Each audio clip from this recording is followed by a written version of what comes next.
قرآن پاک میں اللہ پاک نے سورہ مائدہ کے اندر حضرت آدم علیہ السلام کے دو بیٹوں کا قصہ ذکر فرمایا، وَاتْلُ عَلَيْهِمْ نَبَأَ ابْنَيْ آدَمَ بِالْحَقِّ، کہ اے محبوب علیہ السلام آپ ان کے سامنے آدم علیہ السلام کے دو بیٹوں کا قصہ بیان کریں۔ اذ قربا قربانا فتقبل من احدہما ولم يتقبل من الآخر، ان دونوں نے اللہ کی بارگاہ میں قربانی پیش کی، دونوں میں سے ایک کی قربانی قبول کر لی گئی اور دوسری کی قربانی قبول نہ کی گئی۔ قابل اور حابل یہ دو آپ کے بیٹے تھے۔ حضرت آدم علیہ السلام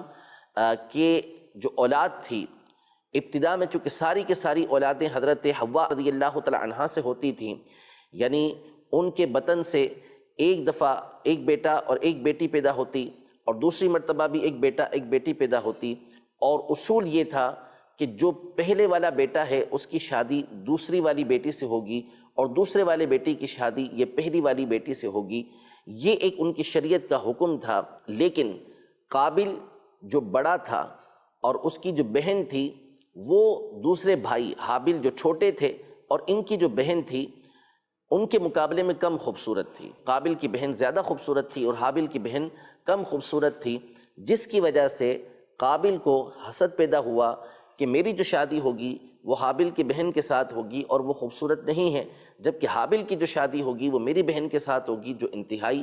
خوبصورت ہے۔ اس چیز نے اس کے دل کے اندر جلن پیدا کی کہ حابل کو یہ مقام کیوں مل رہا ہے، حابل کو یہ نعمت کیوں مل رہی ہے۔ حضرت آدم علیہ نبینا و علیہ السلام کے سامنے اس نے انکار کیا کہ میں ایسا نہیں کرنے دوں گا، میں خود جو ہے اپنی بہن سے نکاح کروں گا اور حابل کا نکاح اس کی بہن کے ساتھ کیا جائے۔ تو حضرت آدم علیہ السلام نے اللہ کے حکم سے ان کو یہ حکم دیا کہ یہ دونوں اپنی اپنی قربانی اللہ کی بارگاہ میں پیش کریں۔ تو حابل نے بھی قربانی پیش کی، قابل نے بھی قربانی پیش کی۔ اس زمانے کے اصول کے مطابق آسمان سے آگ اتری اور اس نے حابل کی قربانی کو قبول کر لیا، اس کو لے لیا، اور قابل کی جو قربانی تھی اس کو چھوڑ دیا گیا، جس کے بارے میں قرآن کی یہ آیت جو ابھی آپ کے سامنے ذکر کی میں نے، اللہ پاک نے ان میں سے ایک کی قربانی کو قبول کیا، وَلَمْ يُتَقَبَّلْ مِنَ الْآخَرِ، دوسرے کی قربانی کو قبول نہیں کیا گیا۔ اب جو قابل تھا اس کا جو حسد تھا، شیطان نے مزید اس کو بڑھایا اور اس نے جو حضرت حابل تھے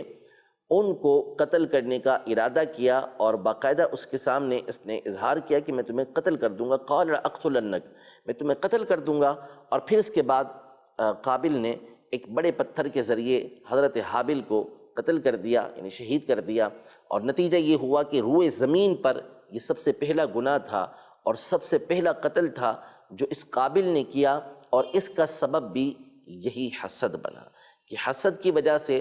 اس نے اپنے بھائی تک کے قتل کا ارادہ کیا اور اپنے ارادے کو اس نے عملی جامہ بھی پہنا دیا۔ تو یہ ایسی بری عادت ہے کہ جو بندے کو اس حد تک ابھارتی ہے۔